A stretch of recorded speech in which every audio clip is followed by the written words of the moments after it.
Halo pemirsa, jumpa lagi di channel saya. Kali ini saya akan membahas sebuah pengaman kompresor.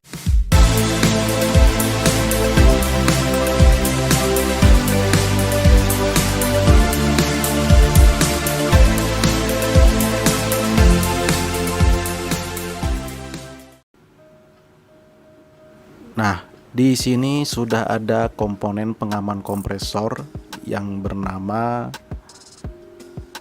OPC ya istilahnya. Dan pengenalan OPC ini sudah saya bahas di video sebelumnya. Yang mana pada video sebelumnya itu saya menjanjikan ada 5 poin yang akan saya bahas terhadap komponen ini. Yang pertama, apa itu OPC? Kedua, fungsinya seperti apa? Ketiga, cara kerjanya bagaimana? Yang keempat, cara pemasangannya seperti apa? Dan yang kelima, kejadian apa saja atau troubleshoot apa saja yang disebabkan oil pressure ini. Belum kita lanjutkan pembahasannya, dukung channel ini agar bisa berkembang dan terus memberikan informasi seputar teknik pendingin. Dukung channel ini dengan subscribe, like, dan share. Oke teman-teman, karena video pertama itu sudah saya upload, yaitu mengenai apa itu OPC dan pengenalannya. Sekarang pada video kali ini saya akan membahas. Baik teman-teman, di sini sudah ada gambar yang mana di sebelah kiri ini adalah OPC dan di sebelah kanan ini adalah kontaktor. Bagi teman-teman yang belum tahu cara kerja kontaktor bisa browsing dulu. Dan ini saya asumsikan teman-teman semua sudah tahu ya cara kerja kontaktor. Di sini akan saya jelaskan fungsi daripada OPC ini adalah untuk mengamankan kompresor ketika oli tidak mencapai pada tekanan yang sudah ditentukan, yakni 13 PSI lebih besar daripada low pressure, maka perangkat ini akan memutus arus untuk mengontrol kontaktor. Maka kontaktor akan berhenti, off, kemudian kompresor juga akan berhenti.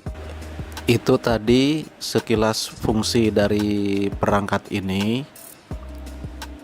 Kemudian akan saya bahas untuk penyambungan elektrikalnya seperti apa. Kita lihat pada gambar berikut ini. Untuk 230 itu tersambung ke netral.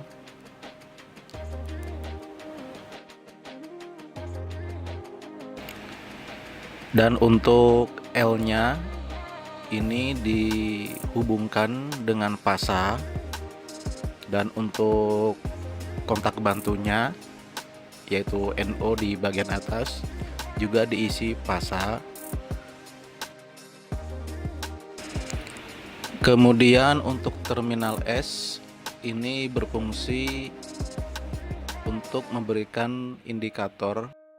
Indikator tersebut bisa dihubungkan dengan pilot lamp atau jenis alarm lainnya, itu juga bisa. Untuk terminal S akan terhubung dengan L di saat terminal L dan terminal M terputus. Jadi ini sebagai NO daripada L. Kemudian terminal T2. T2 ini harus mendapat fasa di saat kompresor hidup.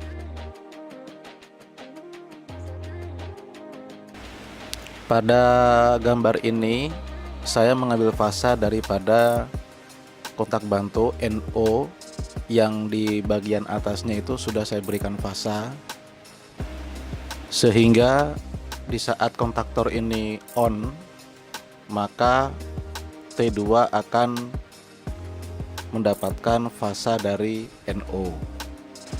Dalam sistem ini untuk T2 wajib diberikan fasa karena ini adalah sebagai trigger untuk memanaskan heater pada perangkat OPC ini, sehingga mengakibatkan putusnya arus dari L ke M berdasarkan tekanan oli. Akan sangat fatal jika T2 ini tidak diberikan tegangan yang akan mengakibatkan rusaknya kompresor. Kemudian output dari perangkat ini itu adalah M, maka M ini kita hubungkan ke coil kontaktor. Pada gambar ini M saya hubungkan ke A2 coil kontaktor, yang mana A1 sudah kita isi dengan netral. Itu tadi penjelasannya daripada fungsi OPC ini, dan cara kerjanya seperti yang saya jelaskan tadi. Kemudian wiringnya juga sudah saya jelaskan. Sekarang kita lanjut ke cara pemasangannya terhadap kompresor seperti apa. Nah, untuk pemasangan OPC tadi, di sini sudah ada kompresor Bitzer yang mempunyai pompa oli, di mana kita kenalkan dulu.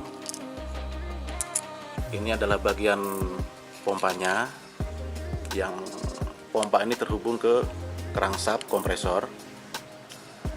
Nah, hasil daripada pompa ini kita bisa ukur di nipple ini, di port yang bagian atas. Dan untuk input adalah port ini ya. Nah, cara kerja pompa ini itu dimulai dari sini. Level oli sesuai level yang tertera pada itu sekitar segini ya, level olinya. Kemudian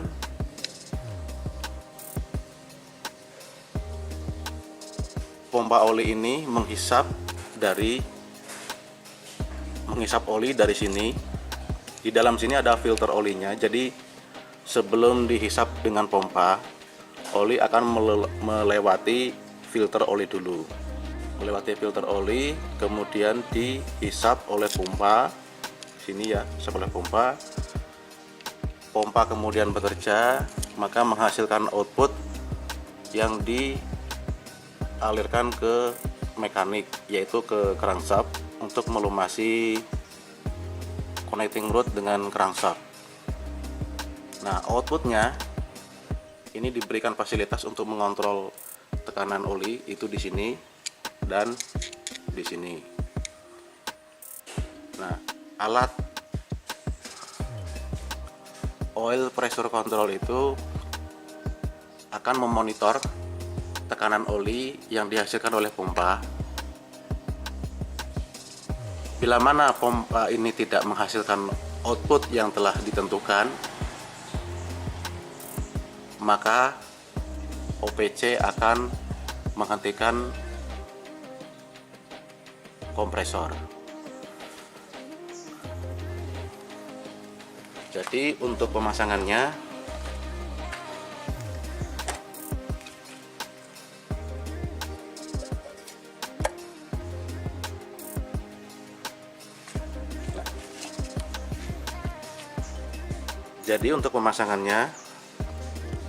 yang bertuliskan oli ini, nipple-nya ini itu harus terkoneksi dengan nipple ini. Jadi ini dipasang ke bagian ini,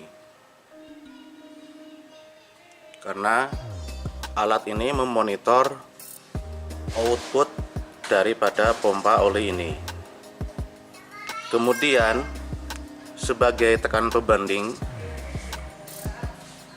Port ini, low pressure-nya ini atau tekanan hisapnya pompa oli ini adalah tekanan low pressure pompa oli atau tekanan sumber oli, itu terkoneksi dengan ini. Di sini sudah jelas tertulis LP ya, low pressure. Untuk pemasangan pipanya ke kompresor atau jalur monitoringnya itu tadi.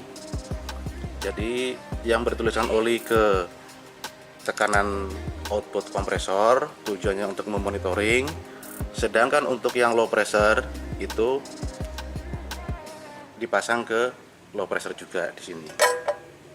Seperti ini. Dan poin terakhir yaitu apa saja penyebab yang mengakibatkan mesin selalu muncul alarm oil pressure switch atau OPC. Pertama, jika terjadi OPC, pastikan oli pada level cukup. Kedua, pastikan filter oli bersih. Jika oli dan filter oli terpenuhi tapi masih trouble OPC, kemungkinan besar kerusakan pada pompa olinya.